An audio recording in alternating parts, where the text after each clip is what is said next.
I'm Miss D. McDonald. I'm a student, and I have 2 questions to ask of you, please.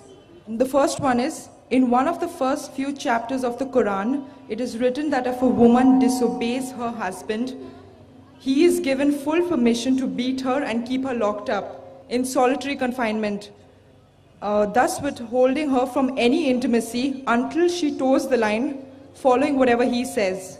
If this is the punishment for women, where is the equivalent punishment for the men when they have wronged their women? And my second question is, if you could... I'll one question. I'll answer that, then we'll come to the next question, inshallah. I have to give you 2 opportunities because the earlier question was missed.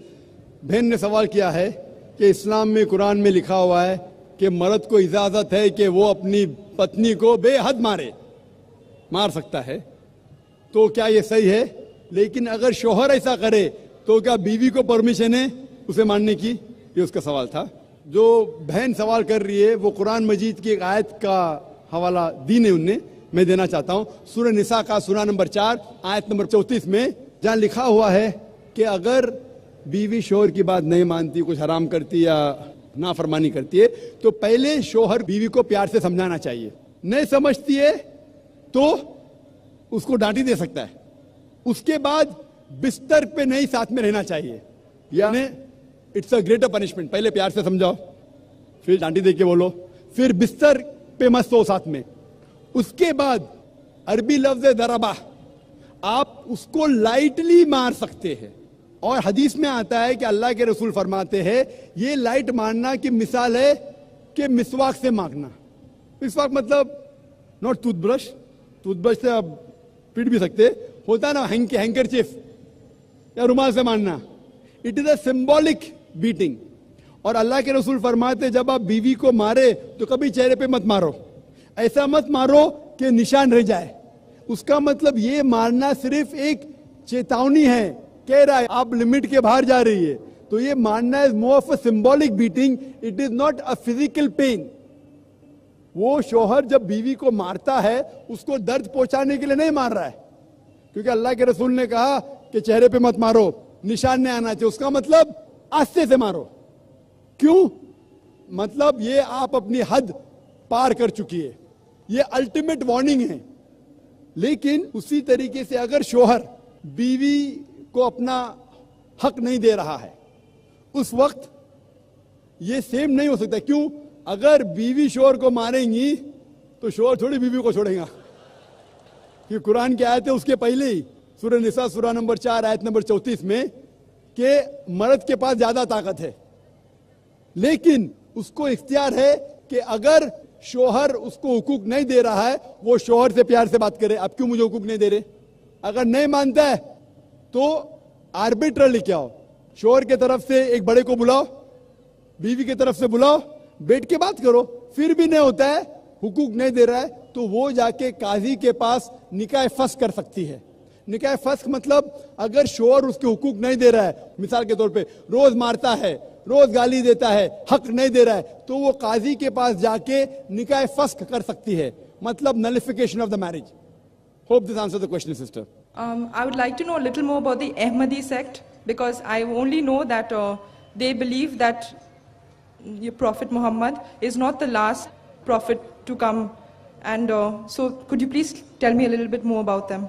बहन का सवाल था कि वो जानना चाहती थी ये अहमदीस कौन है. वो जानती है कि वो मानते हैं कि मोहम्मद सल्लल्लाहु अलैहि वसल्लम आखिरी नबी नहीं है, वो जानना चाहती है.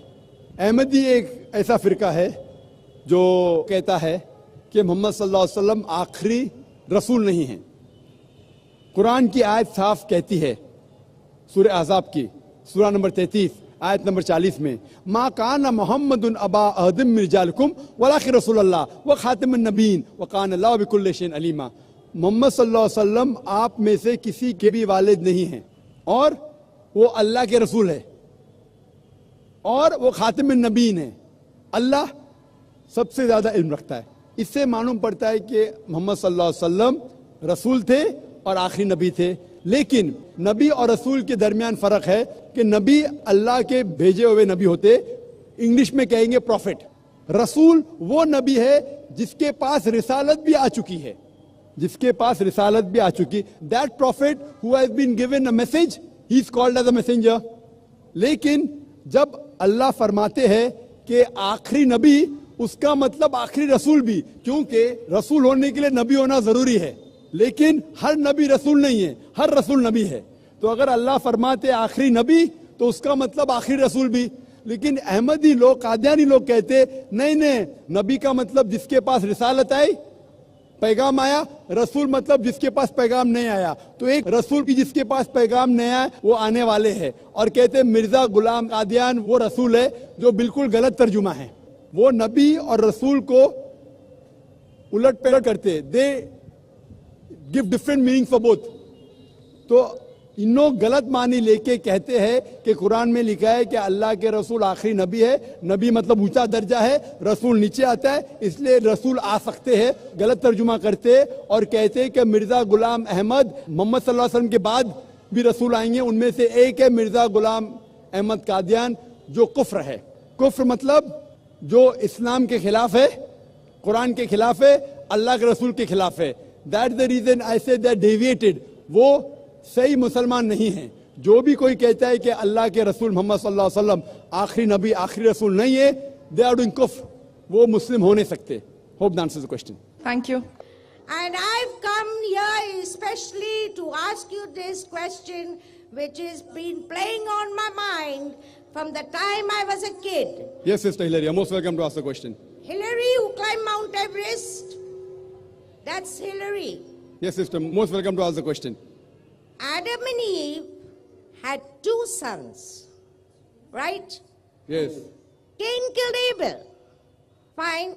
And how is this big world come around? Can you explain this to me? I have asked priests, I have asked bishops, I have asked everyone in this world that I have come around.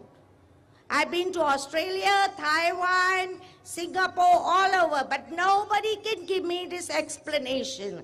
So kindly, I request you, Mr. Zakir Nayak, I've been longing to meet you, to ask you not only this question, but many other questions, if I get a chance. I hope you understand Urdu, Hindi, because Very this is... backward in Urdu and Hindi. If you can explain into English and then translate it in your Urdu, I don't mind.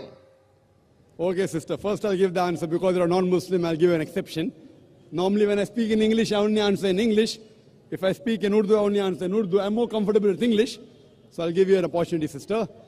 The sister asked a question that Adam had 2 sons, Cain and Abel.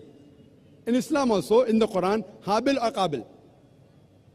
So, how did the human race come into existence? She's trying to say indirectly that when the 2 sons were there, and from them, how more children were born. Does it mean that they did incest? Incest means having sexual relationship with the close relatives. That's the question. Correct, sister? No. They may be having with animals for all you know. Some people do look like animals, like apes and baboons. So maybe they did have relationship with them. So what's the question then?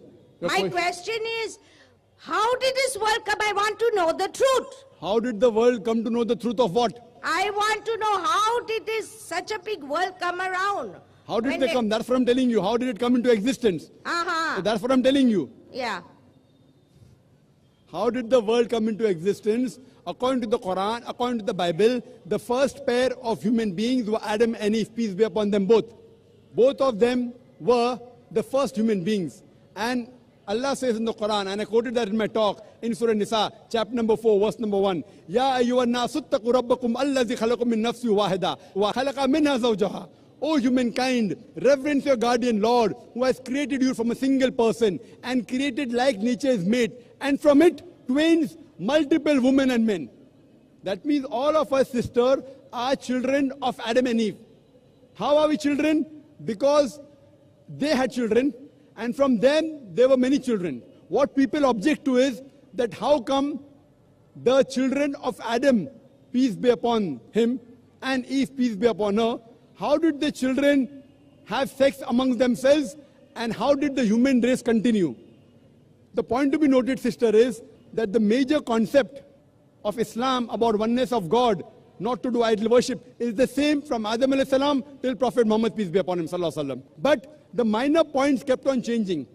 At that time, at the time of Adam, peace be upon him, the law was that the brothers and sisters born in the same delivery, they should not marry one another. The brothers and sisters born in the same delivery should not marry one another. So, amongst the sisters and brothers who have not born in the same delivery, they married each other and they had children. Later on, when the human race kept on expanding, then the law came that the brothers and sisters should not have sexual relationship. That's what the Quran says in Surah Nisa, chapter number 4, verse number 22, 23, 24, that you cannot marry your mother, your sister, your daughter, and your mother's sisters, your brother's daughter, your sister's daughter. And a big list of mahram is given. So sister, previously the rule was that marrying amongst the same delivery was prohibited. Marrying from different delivery was permitted because there was only one pair of humankind. That's how the human race kept on expanding, and today all the human beings, more than 6 billion of us, sister, we have got the same common great grandparent, that is Adam and Eve, peace be upon them. Hope that answers the question, sister. Sister, hope that answers the question. There was no animal involved in between. If you have sex with the animal, a human being is not born. I'm a medical doctor. Having sex with the animal is called bestiality. I'm a medical doctor. If you have sex with the animal, a human being is not born. So this human race came, our great grandparent was one common, that is Adam and Eve, peace be upon them. Hope that answers the question.